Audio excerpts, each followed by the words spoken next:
spray tayo, pang apat na spray, no? So morning guys, no? So beginner's guide, ilang beses best mag spray sa talong, no? Lalo pag tuwing magpaparecover. So ito yung update ng ating talong. Marami ng bulaklak. Harvest sa Bert. Ay apila ng gagmay ha. Alang-alangan. Kanang klaro ra gyud katong mga daang una nga bunga. No, so may mga tuy-tuy na maliliit. Tayong makikita paminsan-minsan. No, tapos itong mga ganito, mga lumang bunga. Mga gulang dong, hinog. Ang hinog itagak, ang gulang dadala.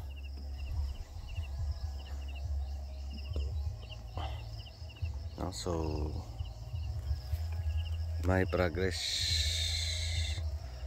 Again dito, slow progress is a progress. No, so may mga pang ilan-ilan ng bunga. No, so daming bulaklak.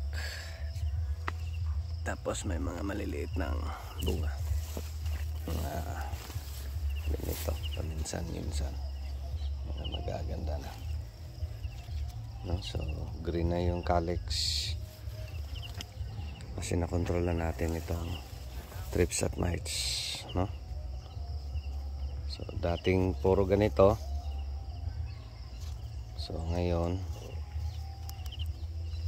green na siya. No? Ito mga ganito kasi malalagas din yan. No? So once malagas, green na. Tapos maganda na sa mata kasi dami ng bulaklak, no? So ilang beses best mag-spray dito sa talong tuwing magpaparecover. Again, case to case pa rin, no? So dito sa atin kasi may ulan na, so twice a week kumbate na yan, o 3 to 4 days yung gap, no? So sa akin pa rin pag extreme, super yung tempo, super yung mga sakit. So may mga paraan tayo para mas mabilis pa makarecover, no? So gagawin ko niyan, spray in the morning, tapos spray in the afternoon. Yung mga ganon, yung bang yung mas madalas pa, no? Hindi sapat yung within 3 to 4 days lang, no? So dapat dikitan mo pa, lalo pag severe COD, best yung mga ganon, no? So again dito, marami ng bulaklak, maraming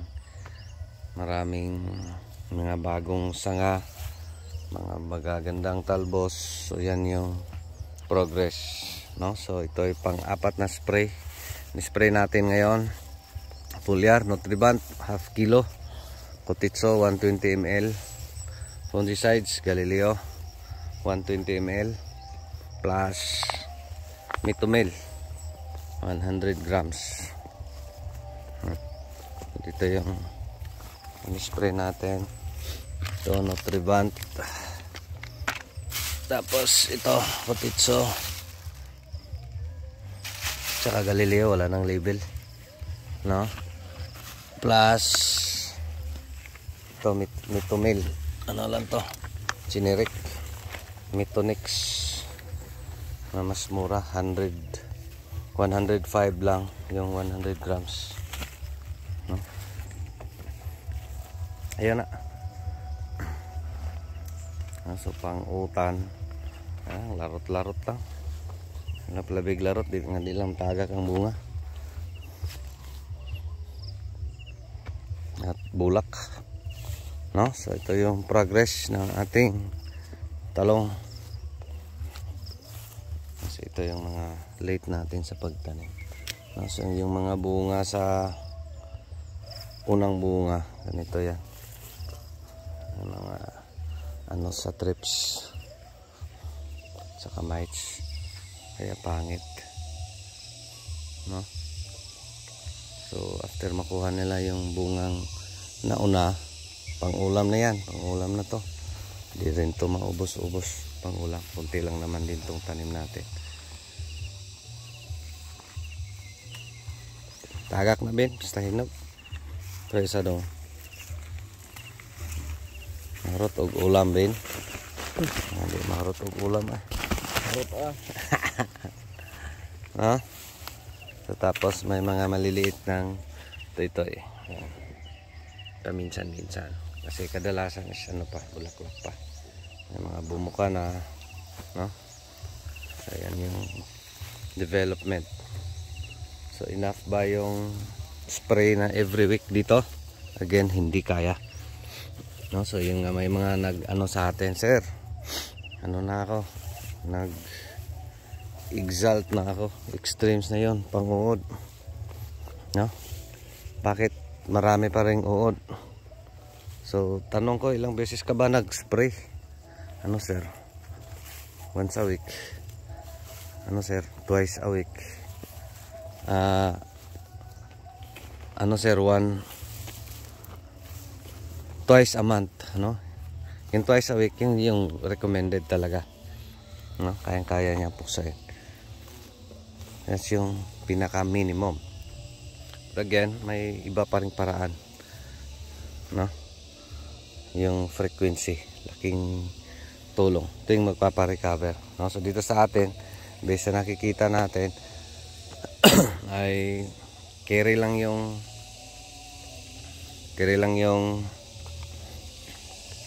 twice a week. So kaya nag twice a week tayo. Dito yung mga dating mga bunga pa, pangit pa, no?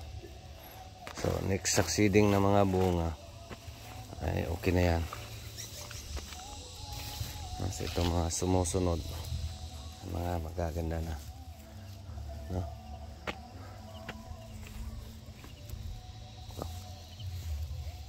Of course, yan yung problema sa Calixto. Yan yung mga nakikita magilo, no? Yung iba pinapatay nila, sa atin hindi na. Hayaan natin, baka maubos. Marami yan. Ano yan? Fungus. Yellow mosaic virus. No? So yung highly recommended nating ilang beses ba? Best mag-spray. So at least twice a week. Pag severe, gawin mong every other day. No? So sa atin dito, yung management ko dito sa talong, adjust lang talaga. No? So bisa kung anong meron, anong problema niya, no? And also based din sa price, if kaya, why not, no? Yan yung ganyan lang talaga sa atin. Yun bang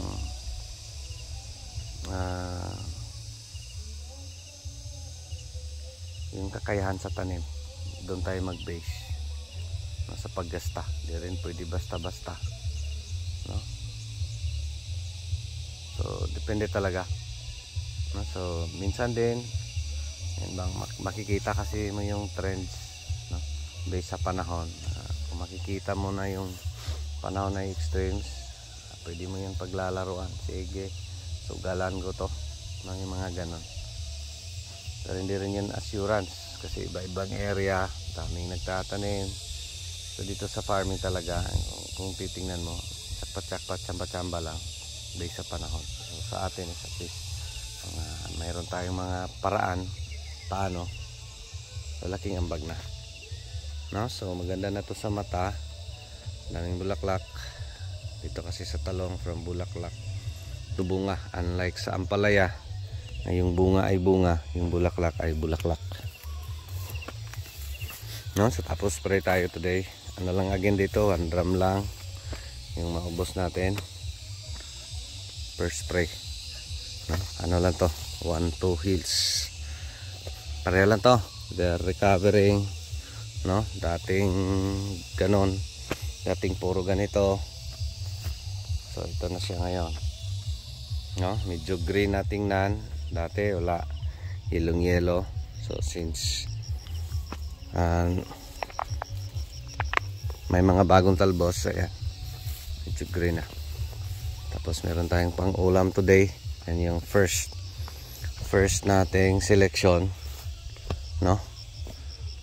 After tayo nagpaparecover, pa konti-konti kasi yan pa yung mga unang bunga. Kasi again dito sa talong, ulitin natin pag magpaparecover ka, in my experience, no? So 1 month talaga doon ka na makabulk. So update natin dito, progress update number 3. Last update, that was I think Monday nung nag-spray tayo. Ngayon ay Saturday, parang nag 5 days ata. Ano no, Monday ba yun or Tuesday tayo nag-spray? Parang Tuesday, no? So 4 days, 3 to 4 days yung gap best pag ganito na, no? So dati daming uod din, mga borer. So ngayon at least kung meron man ay konti-konti, no? So mabibilang lang. At least dito may mga makikita ka ng toy-toy. Yan yung problem. Pero magbunga din yung mga ganyan. No, so yun lang. Maraming salamat. Yan yung update sa ating talong sa damuhan. So yan, makita nyo malayo. Bakit malayo? Sa dating ano to, ang palaya beds, tinamnan ng upo. Tapos tinamnan ng siling atsal.